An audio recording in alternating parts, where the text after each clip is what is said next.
Olá galera, tudo tranquilo? Dando início a mais uma entrevista aqui, mais um bate-papo no canal Na Trincheira das Ideias. Antes de começarmos a nossa conversa, eu peço que você curta o vídeo, compartilhe nas suas redes sociais e se inscreva no canal. Hoje a conversa é com o Rodrigo Matos, atual coordenador da regional do SINT, o Sindicato dos Trabalhadores de Educação de Santa Catarina, no triênio 2016-2019. Professor de História, professor da rede pública estadual, mestre em Educação, e ele vai hoje abordar um pouco o cenário da educação pública estadual aqui no estado de Santa Catarina.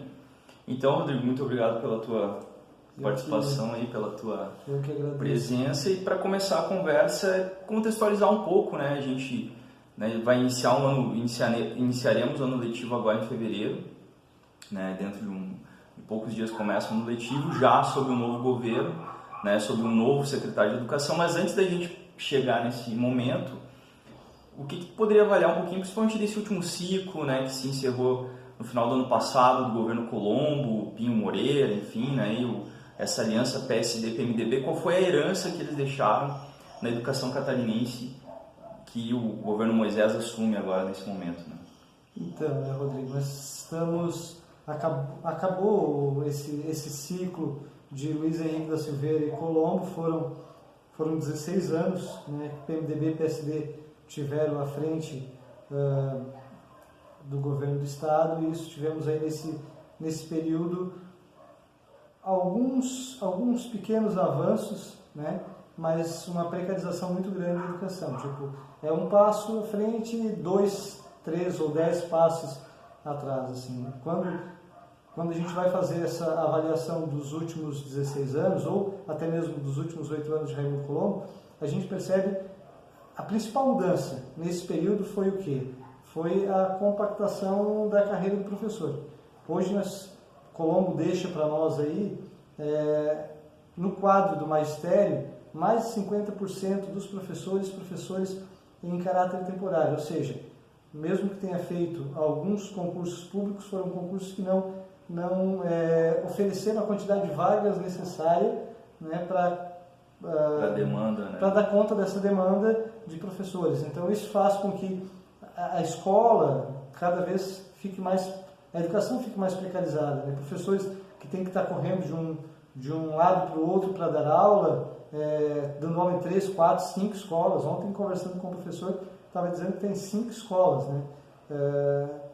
Os concursos que foram feitos, concursos para 10 horas semanais, onde o trabalhador precisa no mínimo trabalhar 40 horas para dar conta de sustentar a sua casa, os professores contratados por 10 horas. Isso vai cada vez dificultando mais a vida do professor e também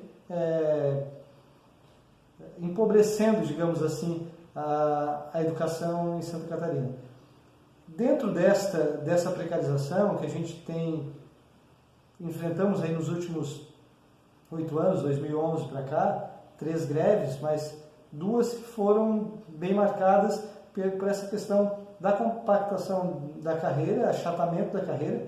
Tínhamos os professores, por pior que fosse aquela nossa carreira, tínhamos uma carreira onde o tempo de serviço e a especialização que tu ia fazendo, tu ia conseguindo ter uma vantagem salarial, uma valorização, exatamente. Vantagem salarial meio fora de contexto, uma valorização que nem era tão grande assim. E daí em 2011 tivemos a carreira achatada, em 2015 tivemos a nossa carreira jogada no lixo, assim. Diferença mínima entre um professor que está no início de carreira e um professor que está em final de carreira. Com doutorado. Com mestrado, doutorado, enfim, dentro de alguns níveis, por exemplo, o nível de magistério, que é uma grande maioria dos aposentados hoje, fez magistério e lecionou a vida inteira com magistério, não fez a faculdade, se aposentou há 20 anos atrás, 25 anos atrás. Qualquer pessoa que pegue uma aula hoje que não tenha graduação nenhuma está ganhando o mesmo que esse professor que trabalhou 25, 30 anos. Uhum. Então esse achatamento fez com que a nossa carreira fosse perdida assim, nesse último ciclo. Uma outra coisa são os professores contratados temporariamente, que são a maioria no estado hoje, e ao mesmo tempo eles deixaram, antes eles eram contratados por uma carga horária de 10, 20, 30 ou 40 horas, e hoje eles são contratados por hora. Então, temos professores que pegam aula numa escola, pega 3 aulas numa escola, 5 aulas em outra escola. Isso vai fazendo com que o professor tem que estar num número muito grande de escolas, vive na estrada, correr de um lado para o outro, não consegue ter tempo para planejar de forma... Praticamente paga para trabalhar, né? Porque o salário... Sim, extremamente complicado, porque o salário às vezes não paga o custo dele estar na estrada, mas acaba pegando essas aulas com a promessa, pensando que vai poder complementar e ter mais aulas no decorrer do ano letivo, e às vezes consegue, às vezes não consegue, né? E às vezes consegue, mas como tem que estar de um lado para o outro, acaba ainda não valendo a pena. Ainda nesse período a gente vai ter a questão dos próprios concursos públicos, né, que foram feitos, mas não atenderam essa demanda. Então, assim, a gente vai ter, além disso, eu diria que tem uma outra questão que os pais às vezes não percebem, que é a questão dos prédios públicos, a precarização da educação. Né? Alunos que não têm material como tinha até um tempo atrás, alunos que não recebem o uniforme do governo, a questão do transporte público, dependendo da distância, foi cortado o transporte público, e os próprios prédios das escolas. Assim, tu veja a condição de não reforma, de não manutenção desses prédios públicos, é quase desumano ter alguns alunos em determinados espaços. Escolas com salas de aula caindo, escolas com refeitório caindo, escolas com ginásio caindo, e não é feito nada em relação a isso. Então, assim, tivemos um período nebuloso, assim, em relação a esses últimos 16 anos, os 8 anos do Luiz Henrique e os 8 anos do Colombo, que na verdade é todo um... se complementam, né? Um é a continuidade do outro. E a gente também teve um processo de fechamento de escolas, né? Então, de uma otimização então, do fechamento das escolas e da municipalização das escolas. Então, né? o Luiz Henrique começa com esse processo de uma forma muito voraz, assim, digamos. Ele coloca esse projeto na pauta, só que o que acontece? Não consegue. Algumas escolas que foram municipalizadas nesse período, as prefeituras não deram conta, porque a princípio tem uma vantagem, mas depois acaba a prefeitura tendo que pagar por esses elefantes brancos, que são escolas aí que o governo acaba deixando precarizada para a prefeitura pegar. Recebe os alunos, recebe os benefícios, digamos assim, os valores que são repassados para o município, e depois acaba ficando com os prédios públicos e tem que fazer reforma, e os orçamentos das pequenas prefeituras de pequenas cidades acabam não dando conta. O que acontece? Então, muitas prefeituras, percebendo o que estava acontecendo, não quiseram mais municipalizar essas escolas. Uhum. O Colombo retoma isso, né? E retoma já agora no final do mandato dele, e esse projeto foi colocado de uma outra forma. Se até então o negócio era pegar a escola fechada, o pacote fechado, como a gente diz, pega a escola e passa toda para o município, agora estão passando gradativamente. Passa o primeiro ano, depois no ano seguinte passa o segundo, o terceiro. Tem escolas aqui na região que já não abriu o primeiro, segundo, terceiro nessa escola. E com o tempo essa escola deixa de funcionar. Então esse projeto é um projeto que vem do Colombo, e que vem do Luiz Henrique, da época do Luiz Henrique, dado continuidade pelo Colombo, com outra estratégia para poder fazer com que os municípios tenham interesse. Né? Então eles estão pegando hoje só os alunos e não pegam o prédio, em alguns casos, né? Na maioria dos casos. Uma outra questão nesse período foi a questão também do aumento do índice de contribuição de previdência. Né? Nós tínhamos, nós professores efetivos, tínhamos uma contribuição de 11% para o IPREV e foi passado para 14%. Então, teve essa demanda também que acabou... É um valor muito alto. Os professores contratados também acabam recolhendo esses 14%, só que os professores contratados, a aposentadoria deles não é pelo IPREV, é pelo INSS. É uma situação que acaba... que não vão conseguir se aposentar como professores, certamente, esses professores contratados, porque é um regime misto, como é chamado. E isso sem reajuste. Há quanto tempo a categoria está sem reajuste, ou teve algum pequeno reajuste nesses últimos anos? Olha, eu vou te dizer que, assim, na verdade, nós não temos reajuste. O que o governo fez foi aumentar o vencimento, com valores que nós já recebíamos. Né? Incorporou a regência de classe, os professores recebiam das séries finais de ensino médio 25% de regência, os professores das séries iniciais recebiam 40% de regência, foi incorporado 25%, ou seja, ficamos sem regência, e daí reajustou o vencimento, que para nós o salário líquido não teve ganho nenhum. Né? Então, agora estamos aí aguardando o novo governo para ver qual vai ser o planejamento dos próximos 4 anos. Né? Então, Rodrigo, a gente acompanhou no ano passado, em 2018, a eleição. Foi uma surpresa, porque acho que nem ele mesmo esperava essa eleição, o comandante Moisés, né? Ele entrou como um franco azarão, colou na onda do Bolsonaro, conseguiu emplacar o segundo turno e ir para o segundo turno, e no segundo turno fez uma votação histórica, né? Fez 72% dos votos e conseguiu, né, enfim, se eleger governador e já assumiu o seu mandato. Não tem como ter muita noção no primeiro momento, ainda que haja, né, um alinhamento com as ideias do bolsonarismo, né, enfim, há uma deputada, né, a Campanholo, que já vem causando polêmicas e muito nessa pauta do escola sem partido, mas o Moisés, algo que tudo indica, adotou uma política muito mais ligada às forças empresariais do Estado, né, ele nomeou como secretário de Educação Natalino Gione, que era superintendente, né, foi superintendente do Instituto Evaldo Lodi, né, que é o IEL, ligado à Fiesc. Então já tem aí uma boa conexão com o empresariado, e a gente tem a reforma do ensino médio para ser implementada. Tem como fazer alguma análise, algum cenário, ainda que seja um pouco nebulosas essas questões, o que dá para a gente esperar desse período que se inicia agora, né? Assim, Rodrigo, eu vou te dizer que nós, enquanto representantes desse movimento sindical dos professores, nós tivemos uma reunião do SINT com o Natalino Gione, uma única reunião. Nesta semana nós vamos ter um conselho do sindicato onde vai ser repassado para as regionais o que foi tratado nesta reunião. Mas eu, como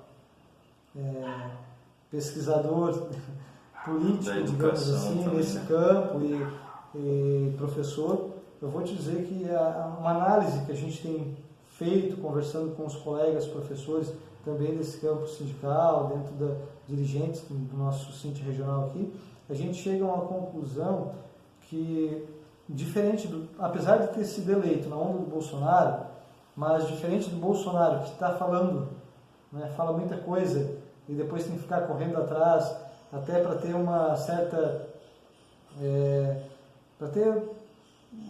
estabilidade no governo dele, talvez não tenha, ele fica correndo atrás para dizer aquilo que ele já falou, ou que os filhos estão falando, ou que o Guedes falou, ou que o Mourão falou. Eles estão nessa onda, elas estão brigando para ver quem vai governar o Brasil lá em Brasília, porque ainda a gente não sabe quem é o presidente, né? Aqui o Moisés, ele fica mais quieto, né? Ele não está expondo muitos pensamentos dele.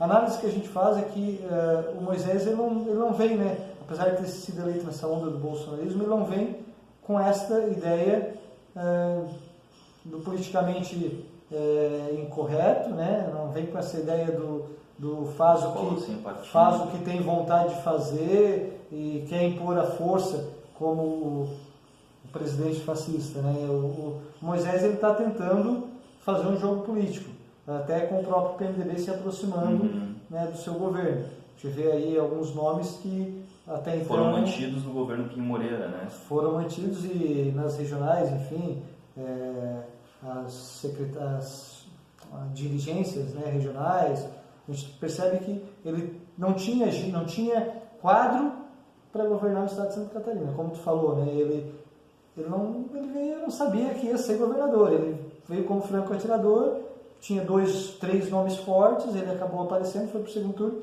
e venceu. E a gente também está fazendo essa análise do que ele vai fazer agora. Eu vou te dizer que, apesar de que eu vejo ele de uma forma com um olhar não tão fascista quanto o Bolsonaro, mas ele está se cercando, assim. O PSL em Santa Catarina, os deputados que foram eleitos, né? Tu veja, esse menino aqui de Criciúma, o Freitas, um cara de uma família empresarial tradicional e uma família que durante muito tempo extraiu do meio ambiente recursos sem nunca pensar numa contrapartida para a sociedade, né? Donos da Carbonífera Criciúma, donos das cerâmicas Criciúma, pessoal que tem assim, poder econômico e influência política na região. Poder econômico, uma grande influência, exatamente. Veja a Campanholo, professora de História, que nunca deu aula, mas que quer impor a ideologia dela dentro da escola na marra. O Ricardo Alba, que foi o deputado mais votado, que na verdade ninguém sabia de onde era, de repente aparece, e daí tu percebe que toda essa galera está ligado de alguma forma no PSL com um olhar onde acredita que as minorias devem ser, não diria exterminadas, mas devem se adequar às vontades do que eles chamam as maiorias. Do que eles chamam as maiorias, que na verdade a gente sabe que não é exatamente dessa forma. Então eu percebo que apesar de ele não ter essa visão fascista, o comandante Moisés, ele está cercado de pessoas desse campo, inclusive de outros partidos. O secretário de Educação, Natalino Gioni, ele vem, na verdade, ele não estava no processo eleitoral junto com Moisés. Estava fazendo uma pesquisa onde eles se conheceram durante a campanha. Ele é aqui da nossa região, da região sul, formado em ciências, e daí toda a carreira dele foi no campo da engenharia, mas que ele tem um olhar, como que eu vou dizer para ti, por aquilo que, pelas falas dele, ele tem um olhar que fala em valorizar o professor, mas ao mesmo tempo é um olhar voltado para o mercado, meritocracia, visão meritocrática, né? Para o mercado industrial, para o mercado comercial. Qual é o segredo, pelo aquilo que a gente está vendo, qual vai ser o segredo do Natalino Gioni para gerenciar a educação? Vai ser diminuir o número de professores, né? Vai diminuir o número de escolas, e daí falar, vou valorizar o professor. Só que qual é o professor que vai valorizar? Uma minoria. Isso, novamente, a gente volta para aquilo que a gente faz a discussão sempre. Não adianta a gente valorizar um pequeno grupo e em prol do contexto da educação, exatamente, de diminuir o número de professores. Até porque esses alunos que hoje estão sendo assistidos por esses professores vão ser assistidos por quem? Né? Por empresas terceirizadas. Né? O Natalino Gioni vem justamente desse ramo, da Fiesp, da Federação da Indústria. Quem é que vai pegar essas escolas? SESI, Fiesp, Senai, enfim, todo um grupo de associações, digamos assim, que não tem nenhuma ligação com os trabalhadores. Empresas terceirizadas, OSs, que é o que eles fizeram com os hospitais na gestão anterior. Assim, quem vai pegar essas escolas para gerenciar? Ou essas escolas vão ser municipalizadas?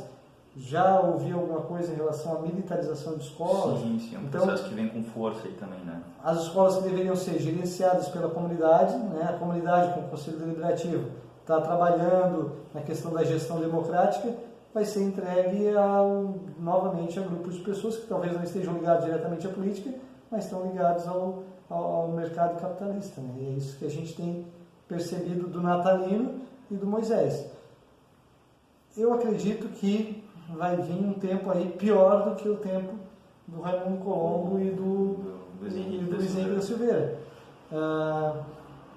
Mas ainda é uma incógnita, a gente não consegue ainda... Até porque ele não apresentou um plano concreto, né? O Moisés não teve um programa claro para nada, na verdade, na educação, menos ainda. A avaliação que a gente faz é o quê? Ele não tem um plano, né? O plano dele é aplicar as ideias, né, fascistas, neofascistas, as ideias de extrema-direita que o Bolsonaro prega no Estado. Essa é uma questão que a gente falava durante a eleição, quando a gente viu que ele estava no segundo turno nas pesquisas muito bem.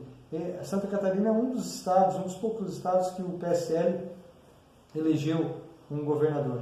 Tem outros estados com governadores do mesmo alinhamento político, mas ele aqui é do partido do presidente. Então, provavelmente, aqui vai servir como um laboratório, né, onde o que for o que der certo aqui vai ser usado como referência no Estado, no país, e o que está dando certo no país vai vir para cá goela abaixo, assim, boca abaixo, e a gente vai ter que aceitar. O que eu estou vendo nos últimos dias é que a gente não sabe se o Bolsonaro se mantém presidente, né? Agora, que, enfim, é uma grande... umas incógnitas aí, né? Da forma com que ele está lidando, é impossível ele se manter no cargo, né, de presidente por 4 anos. Até porque tem essa questão da possível doença, tem a questão, enfim... Os conflitos internos desse governo. Um vice que está com muita vontade de assumir, e digo que nem sei se é melhor ou pior, porque na situação atual, só mesmo os trabalhadores retomando o poder ou tomando o poder, sim, porque sim, não acredito poder. que já tomar o poder algum dia no Brasil, mas para a gente poder ter alguma mudança.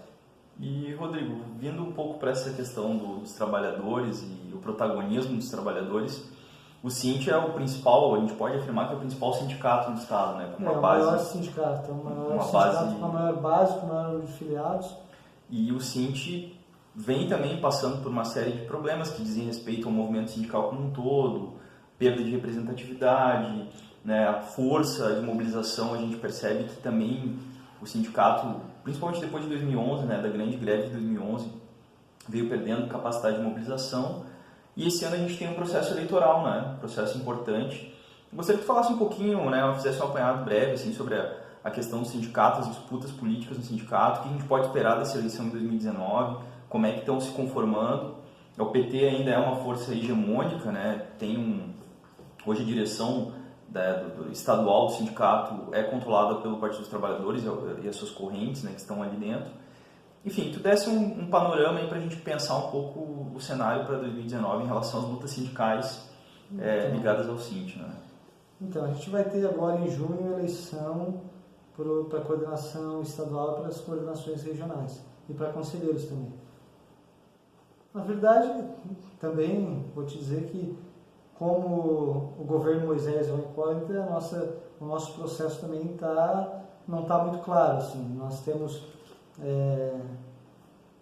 com algumas ameaças, né, durante a campanha, a gente fica preocupado com a própria existência do processo eleitoral no sindicato e com a existência do próprio sindicato. Mas, ao mesmo tempo, eu diria para ti o quê? Que hoje nós temos aí três forças, né, dentro do Sint muito fortes. Nós temos a CUT, a Central Única dos Trabalhadores, com uma força maior dentro do Sint estadual, onde coordena o maior número de regionais. Nós somos 31 regionais, dessas 31, pelo menos 23 é coordenada pela CUT.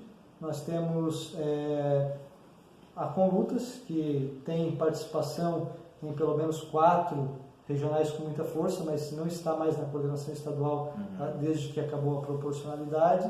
E temos um grupo chamado Independente, que também tem um grupo forte em 3, 4 regionais e também fazia parte da gestão passada e agora, com a proporcionalidade, também não faz mais parte da gestão estadual. E tem ainda outros pequenos grupos que disputam algumas regionais, mas não estão estadualizados nesse sentido.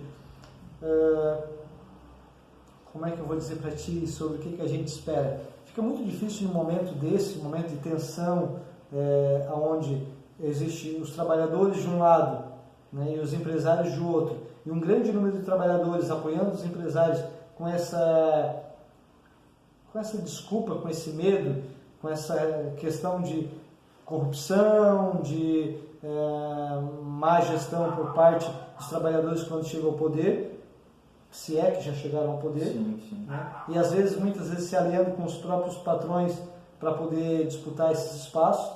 Isso fica muito difícil para a gente pegar e falar, não, hoje a CUT não é tão boa, hoje nós temos que tomar o sindicato de qualquer forma, vamos ir com tudo nessa próxima eleição. É complicado, porque é um momento, eu acredito que é um momento que os trabalhadores têm que estar unidos. Os trabalhadores temos que nos reconhecer, nós professores temos que nos reconhecer enquanto trabalhadores, né? e daí não podemos, em alguns momentos, por uma questão momentânea, uma questão que está acontecendo dentro de um segmento, se aliar com o patrão para poder pensar que vai ganhar algum vamos direito, ganhar vai algum avançar direito, em uma pauta. exatamente, ou que vamos avançar em alguma pauta. Então, assim, é um momento que a gente tem que se unir. Só que, claro que, para isso, né, a própria CUT, o próprio Partido dos Trabalhadores, outros grupos que fazem parte do sindicato, também tem que fazer uma autocrítica, uma autoavaliação, tem que avaliar esse período que eles estão lá, tem que também diminuir um pouco, né, o orgulho, a soberba e vir conversar com quem está na base, porque podemos perder todos, né? Imagina, Campanholo aí, com esses ataques à educação, se a gente ficar brigando entre nós, isso vai ser muito fácil para ela, já que ela domina muito bem as redes sociais, as mídias, está nos grupos de WhatsApp. E o contexto social está muito favorável para ela, principalmente aqui no estado, né, de perseguição. Sim, porque o pai e a mãe, ele veja a escola muitas vezes com um olhar que não é o olhar real do que a escola é. Ele não vai na escola, ele não conhece a escola, ele não conhece o professor, ele não sabe o que o filho está fazendo de tarefa. Só que se o filho chega em casa e fala, a professora falou sobre isso hoje na escola, ele esquece todo o resto do contexto do aprendizado da criança e foca naquilo ali. E daí vem alguém que é uma autoridade, porque foi eleita por um número de pessoas, teve ali, recebeu os votos. Tem um mandato, né? Tem um mandato. É uma autoridade, acaba sendo, por mais que eu não reconheça ela como autoridade, ela está lá, foi empossada como autoridade e diz, olha, filma o teu professor, manda um vídeo para mim, eu vou entrar no Ministério Público, eu vou fazer isso, vou fazer aquilo. O pai se sente no direito de também querer justiça com as próprias mãos e muitas vezes não só filmar, como ir até a escola e constranger o professor, agredir, né? Então, assim, mas nós também, por um outro lado, nós estamos firmes, assim, estamos no sentido de que se ela está atacando, nós também estamos contra-atacando isso, porque nós não vamos aceitar, nós enquanto categoria, não vamos aceitar que alguém que, por mais que tenha sido eleita, né, não foi eleita com o voto de todos os catarinenses, tem uma porcentagem dos votos, mas não é também uma porcentagem, não tem uma unanimidade em relação ao pensamento dela, e a gente não vai aceitar que ela venha nos impedir de dar a nossa aula com autonomia, com respeito ao aluno, com respeito à educação, com respeito à nossa pedagógico das escolas, com respeito à nossa profissão e sempre seguindo aquilo que é o projeto pedagógico da escola, que é a LDB, que são as propostas curriculares, que é o que dá o norte, né, na nossa atuação profissional. Então, assim, nós estamos nessa situação hoje, né, Rodrigo? Nós estamos recebendo esse ataque, mas também estamos prontos aí para poder defender a nossa carreira, defender a nossa profissão e defender o nosso aluno, que na verdade precisa ter o máximo de informações possíveis para transformar isso em conhecimento. E vou te dizer que dentro do sindicato nós temos que, eu acredito nisso, na nossa união, talvez não estejamos unidos na eleição, mas passando a eleição temos que começar a trabalhar de novo e esquece a eleição sindical e depois lutar, focar em tirar do governo aquilo que é nosso, uma educação de qualidade. Né? Nosso não enquanto professor, mas nosso enquanto sociedade que utiliza a escola pública. Né? Porque a gente está aqui muitas pessoas que não utilizam a escola pública, que não utilizaram a escola pública, que não trabalham, que não têm, querendo dar opinião uma coisa que não tem conhecimento. Que na verdade não tem conhecimento, não tem vazamento. Bom, Rodrigo, eu agradeço a tua participação, valeu pela tua contribuição. Né? Acho que é um momento extremamente importante para refletir, pensar sobre a educação, sobre os rumos, né, tanto dos professores, dos estudantes da rede pública estadual. E agradeço a participação de vocês, curtam, compartilhem o vídeo e até a próxima. Valeu, muito obrigado.